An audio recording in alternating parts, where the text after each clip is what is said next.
Well, John says we have to go through what's called the dark night.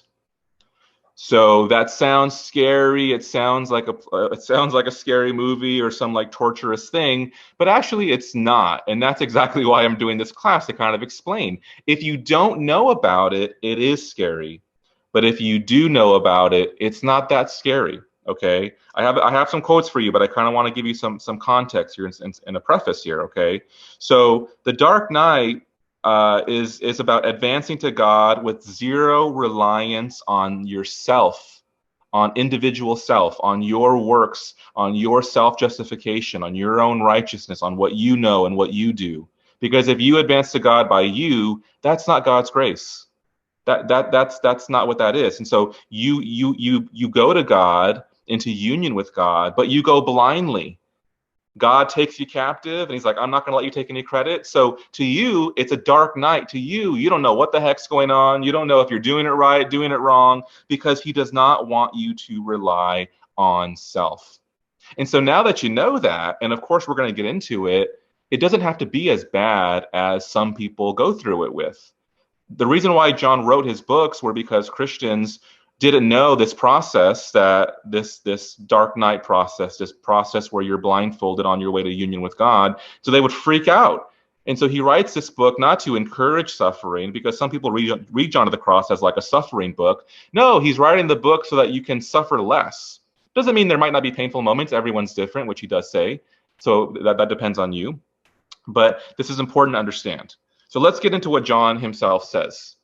He says, all right, he says, we are using the expression night to signify a deprival of the gratification of the soul's appetites in all things. And that's from the ascent of Mount Carmel.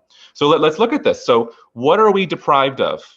Are we deprived of good things? No. Are we deprived of life? No. Of living a regular life? No. We're deprived of our gratification in these things.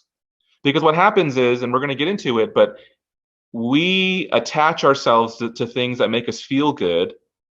That's just a fallen human condition, and we have to grow out of that because we're missing out on a higher pleasure. And again, it doesn't mean you can't enjoy things.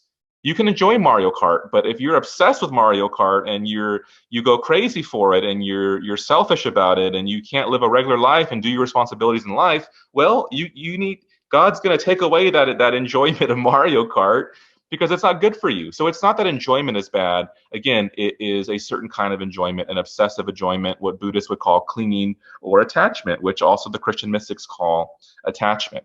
And I want to make that clear. Let's have John make it clear for us. Again, in the Ascent, he says, since the things of the world cannot enter the soul, they are not in themselves an encumbrance or harm to it. So there you go. Stuff is not bad. Okay, pizza is not bad. A beer is not bad. He says, rather, it is the will and appetite dwelling within that cause the damage when set on these things. I mean, the obvious example is things like addiction. I mean, or being an alcoholic. Is there anything wrong with a cocktail? Probably not. A lot of people don't have that issue.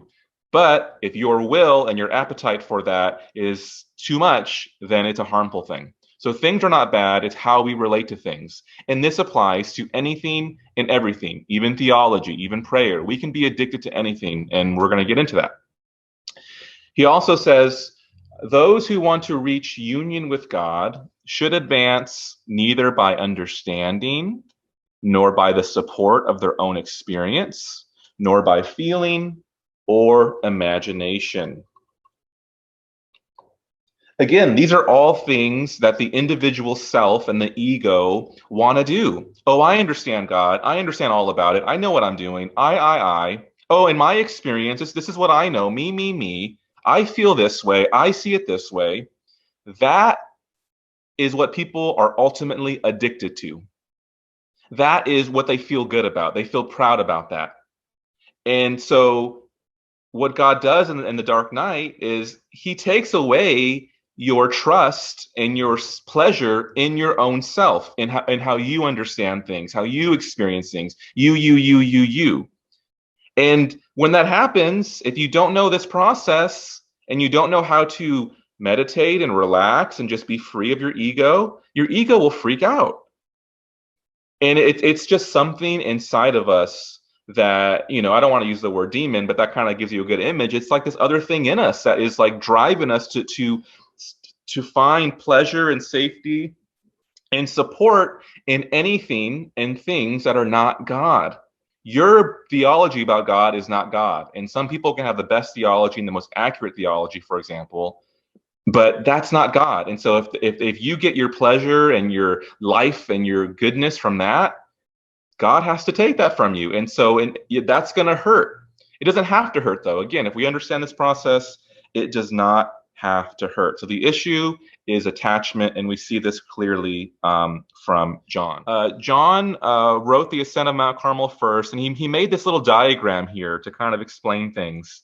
And we're going to look at a few things in it to kind of get, again, we want to understand the broad strokes of his thought, because if we do that, then when we go detail by detail, it's all going to make sense. And hopefully this broad idea will help motivate us to pay attention to the details. So what I want to look at is the ultimate goal, union with God. How does he explain it in this diagram? He talks about coming to Mount Carmel. And so he takes it from Jeremiah 2:7, when God said, I brought you into the land of Carmel to eat its fruit and its good things. So you see, there's good things for us. We're not, John of the Cross and Christian mystics are not about a masochistic life of suffering or not enjoying life. Okay, it's just that we have to let go of our attachment to really enjoy things. And so this is the goal. We want to go up this mountain, and this is what is at top. It's good things. We want to eat fruit, eat good things. He says, only the honor and glory of God dwell on this mount. Again, that's old-fashioned language. What does that mean? It means the reality of God, the substance of God, the presence of God, of life, of beauty, of wonder, all of the good things that you love. This is where it's at. It's right here. So he also says, here there is no longer any way, because for the just man there is no law. He is a law unto himself. Okay, what's a modern translation of that? You don't need to follow the rules of your ego or of society telling you need to do this to be happy. You need to not do that to be happy. All of these laws, do this, don't do that. If you want to be successful and happy, make sure that you become a millionaire. Whatever it could be, everyone has different choices of what they follow, but that's not freedom. Freedom is to do what you want when you want. And really, your freedom and your will, again, are united with God. And so is it you? Is it God? Is it neither? Is it both? Who cares? When you live it, it's wonderful. And the broad title is just, it's me and God. Like Paul said, I don't live, but Christ lives in me. Freedom is the ultimate goal. It's all about being free, but being free with God, which is what true freedom is. But we can't do that if we have these laws that we follow. I got to do this right to be happy. Oh, I got to, the ego wants things to look a certain way. Otherwise, it won't feel safe and good. You see movies where people have power, and when their power is threatened, you see them freak out. You see them throw an adult tantrum. Why? It's because their addiction to power. There's many examples, so I'm kind of throwing a few at you. You got to find your own in your own life. But again, we cannot rely on anything if we want to rely on God. So speaking of that, how do we get to the top of this mountain? Well, let's see what John says. You're going to see right here, hopefully you can see my cursor. He says there's the perfect spirit, and then there's the imperfect spirit. So if you want to go to the mountain, there's a path right here. There's no line. See, the imperfect spirit, you have a line. The perfect spirit, how do we get there? Nothing. Nothing, nothing, nothing, nothing, and even on the mount, nothing. What does that mean? Is John a nihilist? No. He's saying you cannot rely on yourself at all. There's nothing that you can do to attain union with God. This is really a message of grace. This is really a message, this is Paul's message of living free from legalism. You can do nothing. Now, you do have a free will, so you have a part to play. You have to accommodate this nothingness. You have to let this nothingness happen and flow, but there's nothing you can do.